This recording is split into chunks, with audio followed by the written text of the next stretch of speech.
Assalamualaikum warahmatullahi wabarakatuh. Perkenalkan, nama saya Melani Andika Kusumaningtyas dengan NIM 2100005121 kelas 2C, Prodi Pendidikan Guru Sekolah Dasar Universitas Ahmad Dahlan. Tujuan pembuatan video ini adalah untuk memenuhi ujian tengah semester mata kuliah Keterampilan Berbahasa dan Sastra Indonesia. Sebelum saya masuk inti video atau inti cerita yang akan saya sampaikan, saya akan menyampaikan jenis pembuatan video ini, yaitu saya memilih urban legend atau cerita rakyat. Di mana cerita rakyat yang akan saya sampaikan adalah cerita rakyat yang berkembang di provinsi saya, yaitu Provinsi Jawa Tengah. Ada yang sudah tahu apa saja sih cerita rakyat yang ada di Jawa Tengah? Kali ini saya akan menceritakan mengenai legenda Joko Kendil. Kendil emalah tempat untuk menanak nasi yang biasa digunakan oleh masyarakat Jawa pada zaman dahulu. Masyarakat Jawa biasanya menanak nasi di atas tumpu yang terbuat dari tanah liat dengan menggunakan kayu bakar. Apa sih hubungan kendil dengan cerita rakyat ini? Yuk simak cerita yang akan saya bawakan. Pada suatu hari, datanglah seorang anak yang merasa kelaparan. Anak tersebut mendatangi sebuah rumah yang biasa ditinggali oleh Simbok. Kemudian, Simbok tersebut merasa kasihan melihat anak tersebut karena kelaparan. Maka dari itu, Simbok pun memberi dia makanan walaupun hanya sedikit dan sangat sederhana. Kemudian anak tersebut pun sangat senang karena sudah 2 hari tidak makan.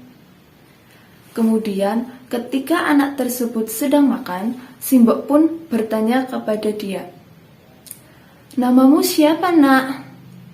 Dan dari mana asalmu?" Kemudian anak tersebut menjawab dan menceritakan tentang dirinya. "Saya tidak tahu nama saya, Simbok. Saya hanya ingat bahwa orang-orang memanggil saya dengan sebutan Joko Kendil. Orang-orang menganggap saya karena tubuh saya menyerupai kendil. Dan orang tua saya sudah meninggal. Sehingga saya hanya pergi ke sana kemari untuk hidup dari belas kasihan orang lain."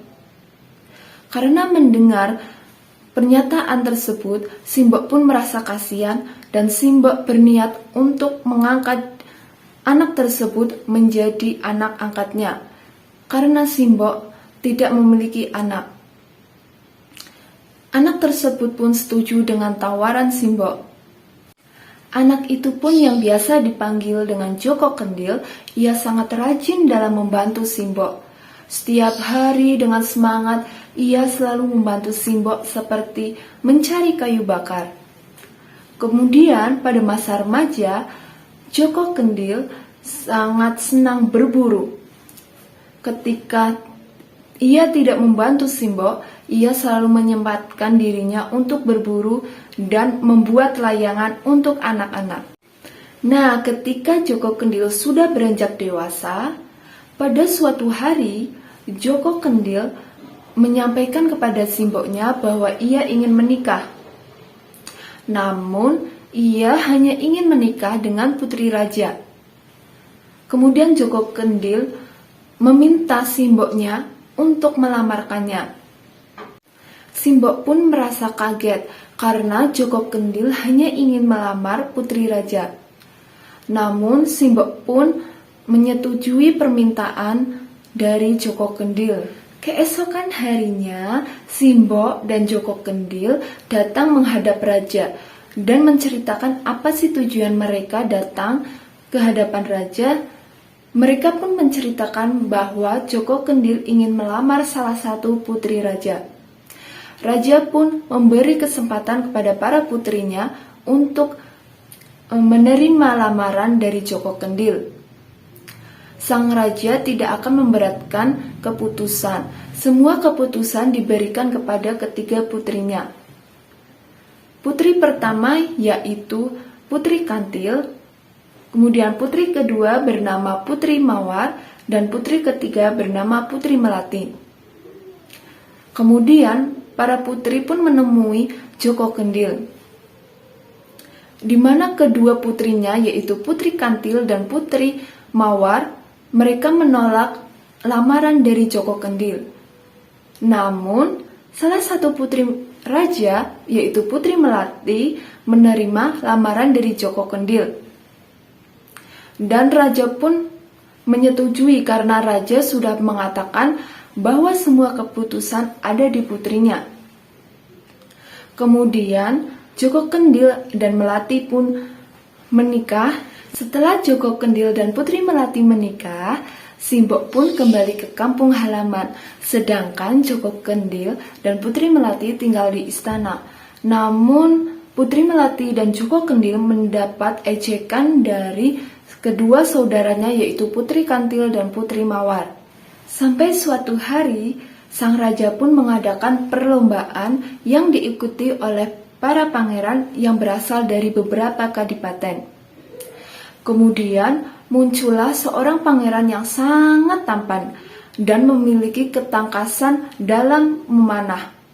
Kemudian kakak Putri Melati yaitu Putri Kantil dan Putri Mawar, mereka mengejek Putri Melati bahwa seharusnya yang menjadi suami para putri adalah seperti pangeran yang memiliki tampan dan kemampuan dalam memanah. Kemudian Putri Melati pergi ke kamar untuk mencari suaminya yaitu Joko Kendil. Namun sesampainya di kamar, Putri Melati tidak menemukan suaminya yaitu Joko Kendil.